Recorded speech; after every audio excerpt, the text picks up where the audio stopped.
What's up, everybody? Thank you for joining me. Today we're going to be checking out the Crosman Magfire Extreme multi-shot break barrel air rifle. This is basically a break barrel air rifle, but it loads the next pellet, so you just cock it and shoot the next shot. Comes in 177 and 22 caliber. Today I'm checking out the 22. Here's some hardcore stats. Wow, 177 is going to be putting out 1,300 feet per second. Of course, you never want to shoot a pellet that fast. You'd want to use some heavier ammo, get that down to around 900. As far as the 22 that we're shooting today, it's going to be shooting alloy pellets about 975 feet per second. We're going to be shooting lead pellets right around 800, according to the box. We'll see. For more information on this gun, just shoot on over to pyramidair.com. There'll be a link in the description. The weight on this bad boy is 9 pounds, 44.5 inches overall length, with a 15-inch barrel, rifled of course. One of the things about this gun is that it's very quiet. So it's only a number 2 on the loudness scale, or low medium. The cocking effort is 32 pounds. The rear sight is adjustable for windage and elevation, and it is all metal. It's got a 2-stage adjustable trigger. It's gas piston driven, shrouded barrel, and it's got the Nitro Piston Elite power plant. All-weather gray synthetic tactical stock, low-profile design. The magazine holds 12 rounds in 177 caliber, 10 rounds in 22. And with lead pellets, you're looking at 1,000 feet per second in 177, 800 feet per second in 22. It's got the quiet fire sound suppression technology, 2-stage adjustable clean brake trigger. The Picatinny optics rail is metal, adjustable cheek piece, super cool. A nice soft rubber butt pad. It's got sling mounts front and back, manual safety, and it comes with a CenterPoint 3-9 by 40 AO scope. Wow, so I saw a scope in that package. I didn't realize it was a CenterPoint. CenterPoints are super nice. All right, here's the description. They're saying that this Magfire Extreme multi-shot is the top of the Magfire line. It's got tactical features, comes with a scope. It says it gives shooters a convenient option at an affordable price. It features quiet shots, accuracy, and all the power needed for small game hunting, plinking, and pest control. It says the Crosman Nitro Piston Elite power plant provides better performance with a lower cocking effort. The piston also enables increased longevity due to the absence of metal spring fatigue, smoother cocking, and the ability to leave the air rifle cocked for longer, as well as consistent velocity regardless of temperature. Nice. It says it also has a textured adjustable butt pad.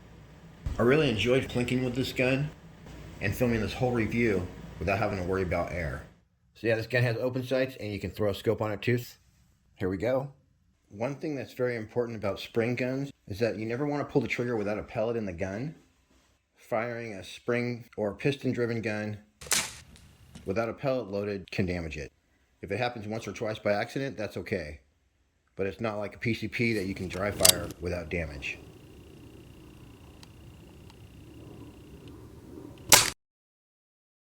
Like we always do about this time, we're going to go ahead and clean the preservative gunk out of the barrel of this gun for the best accuracy, using ballistol, which is safe for airgun seals. I thought I might be able to clean this brake barrel from the back, but there's just a tiny hole in the very back of the gun. But the end of your barrel is actually right here, so that's where I went ahead and pulled my patch through with the crown saver. You got a baffle system in here, but I actually managed to get my crown saver through the barrel without a straw a couple times. Once again, ballistol is about the only cleaning solvent that will not rot the seals of your air gun because it's not petroleum based. And boom, that's the gunk that we're getting out of that barrel. By the way, they put that stuff in there so that the gun barrels don't rust if they happen to sit on the shelf for a couple years. But then eventually this happened. This should be interesting. I got a patch stuck in there somewhere and I'm gonna have to shoot it out. So with the gun pointed in a safe direction, I'm just gonna pull the trigger. Alright, there is still a patch in there. So basically by accident I figured this out. This gun has a super legit monocore baffle system.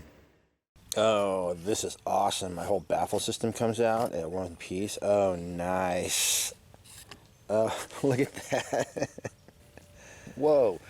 I think we got a couple of them stuck in there. No, that's one. So it just screws back in. But anyway, that's going to be making my stuff a lot easier to clean. Thank you. No wonder it's so quiet.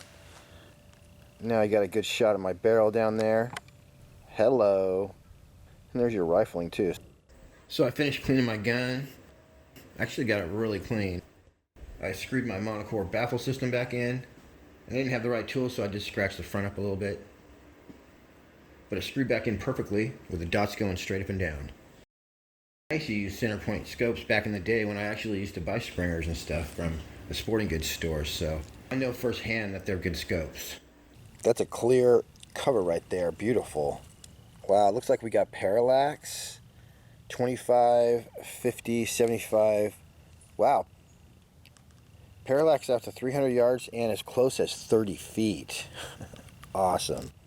So that is something that's very important to have. Oh, wow. So you don't have to loosen nothing. You just go click. Click adjustments, just like my Helix. There we go. So we got a CenterPoint 3x9. And this right here is the adjustment for your eye. This right here is your magnification. Looks like we got 3 to 9 power. Very nice. And up here, we already looked at the parallax. It says CenterPoint right there. Awesome.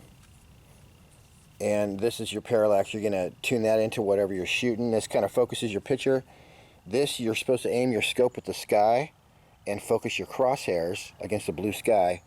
And that focuses your eye, your crosshairs. But really, you should have this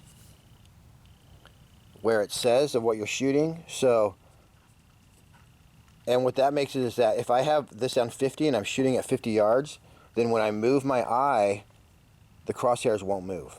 They'll stay in the same spot. Obviously, that's something that you want. That's why it's good to have parallax adjustment. Looks like they were shooting this at 100 yards at the factory. Cool. This 3 to 9 power scope is perfect for this gun. Plus it's got all the bells and whistles such as parallax and click adjustments. Just being able to cock your gun and shoot it is awesome. And this one, you don't even have to load a pellet, so that's even better. Shoot an air rifle with no air tank. It's a beautiful thing. I was so excited about shooting the CenterPoint scope for the first time in years. I never did try this gun with open sights. Other pellets such as H&N and Air Arms might do well in this gun, but here's the pellets that I have. These are 18 grain. We got 15.89 grain or 16 grain, 16 grain Hades, 14.35 grain, 13.43 grain Rally Sport, good old Crosman Premiers, 14.3 grain, and these would not fit in the magazine, the 25.39 grain redesigns, and the 33 grain. I'm going to test these all off camera with some chronography. We're going to show you the pellet speeds, and then I'm going to figure out which one shoots the best at a very special 25 yards away. Nailed it. This started out as just a way to show you guys the different pellet speeds, but then it turned into official accuracy testing. The most lightweight pellets, these Rally Sports right here, were not very accurate. I'm guessing they didn't get a very good bite inside the barrel because they're smaller. As well, the 14.35 grain were also a little too light. And these actually did shoot pretty good. Yeah, that's pretty good right there. They weren't as good as some of the pellets that we're about to try. All right, Crosman Premiers. You guys just went in the same hole. 2 Crosman Premiers. With the wind blowing. Oh my gosh. 3 through the same hole. Crosman Premiers, 25 yards, you guys. All right, possibly put those in the go pile. It's 15.89 grain Hades. The Hades, although they are 15.89 grains, were not among the best pellets for this gun. All right, 16.0 grain FX. Nice tight group right there. Yeah. We gotta go look at that group, guys. Hold on.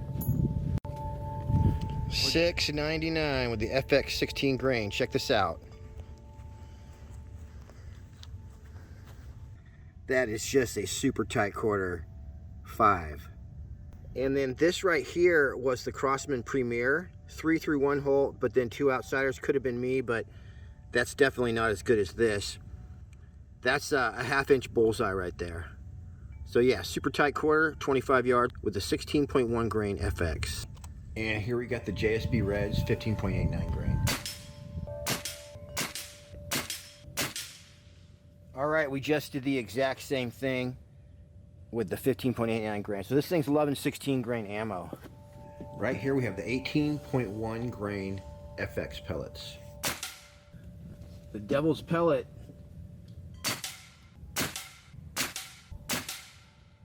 Same thing. These are about the heaviest ones you're gonna get into the magazine. All right, 15 grain FX. 5 shots, 15.89 grain JSB. And here's the 18.1 grain. So 3 good pellets in a row, tight quarters. Those were just as accurate as the 15.89 grain was.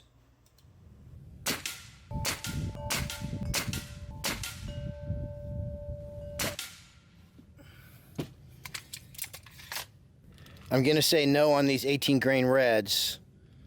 They did okay, but not as good as the others.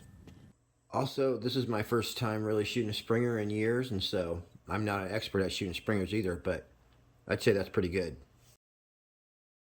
From right to left, we got a 25 grain redesign, in the middle an 18 grain, and then a 33 grain. The 25 grain and the 33 grain were both too large to fit in the magazine.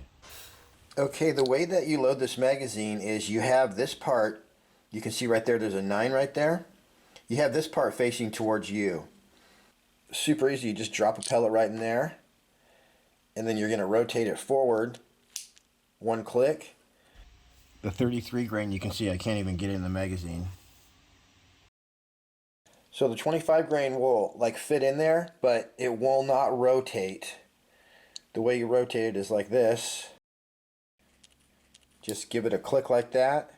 If you accidentally rotate it, you just hit this button, and that brings you back.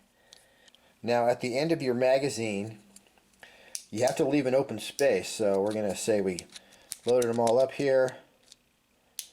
Now there's technically one more space, but it says 0, and that's because you have to leave this open to go over the barrel when you load it. So the way you load it, you got the gun going forward.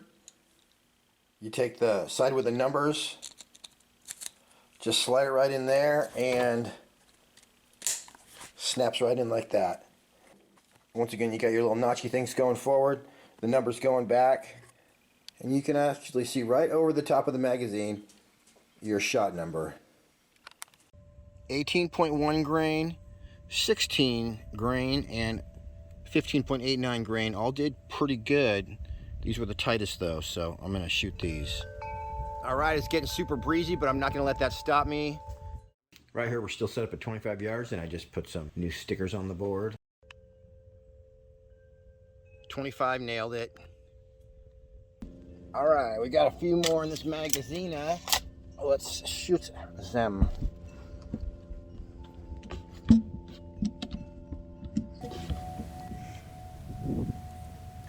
Oh, that freaking hit me in the eyeball, yo.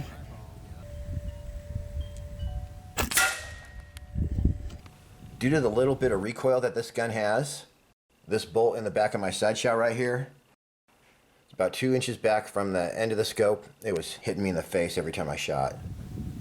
But yeah, like if I hold my head where it's supposed to be, I'm gonna get nailed in the eyeball by this bolt right here every single time I shoot, so that's not gonna work. So I went ahead and lost the scope cam, and right here I'm just pretty much getting my technique down and learning how to shoot this gun. My bad. Still getting used to this rifle.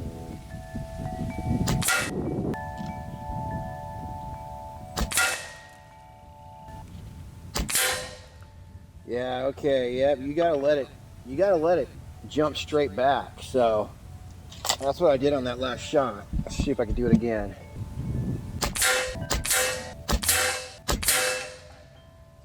Yeah, baby. Yeah, now we're getting somewhere. So I'm just gonna go 1, 2. I had to figure out how to shoot a Springer real fast. The basic theory with shooting a Springer is that you can't control the recoil. You can't stop it from kicking back. So basically, if your shoulder is the fulcrum, let's say the pivot point, then your gun's going to go somewhere. The front of your gun, your barrel is going to go either right, left, up, or down. So the trick with springers is you want it to basically kick to the same way every time. And then once you get used to it, you can hit what you're shooting at. So by using what's called an artillery hold, which you can look up, but you basically hold the gun firmly, but also a little bit loose.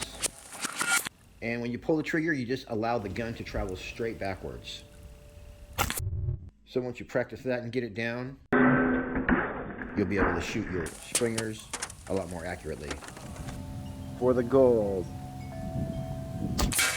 Yep. See, right now I have to think about, letting it come straight back when I shoot it, but then you do that enough and you will stop thinking about it. Yep, look at that.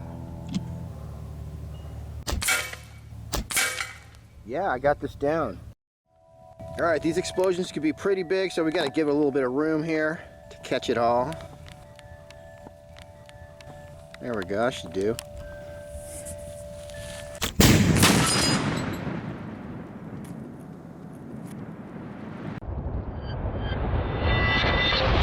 You can't even tell on video how loud this explosion was. I was told to never do it again because it shook the windows in the house. I'm not sure what was going on with this dude, but he's got like a chipmunk's tail, which is thinner, but then like a full-size squirrel's body, so I'm not sure. He might just be a squirrel with a really crappy tail. 60 yards away from where we're at. Check this out, y'all, at 38 yards. I was sitting in my scope, so I clicked my crosshairs over a little bit, took a couple shots to see where I was hitting. It was those two right there, and I said, that's good enough for me. That is about 1 inch high off the bullseye. So I say it's time to shoot some cans. All right, let's splat some against the steel first and foremost.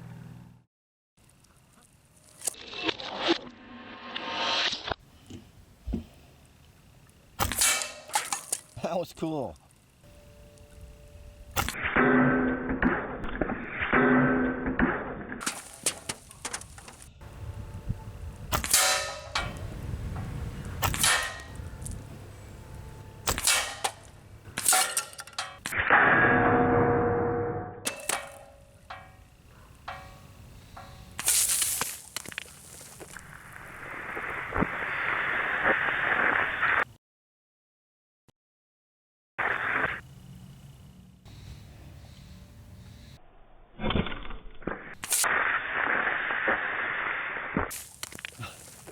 Direct hit.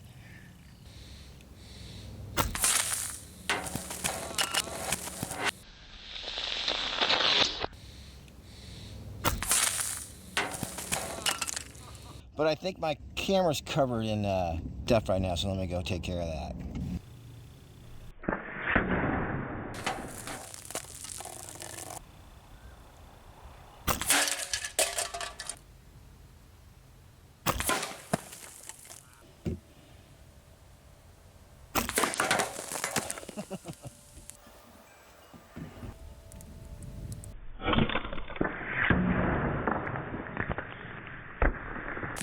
Oh man.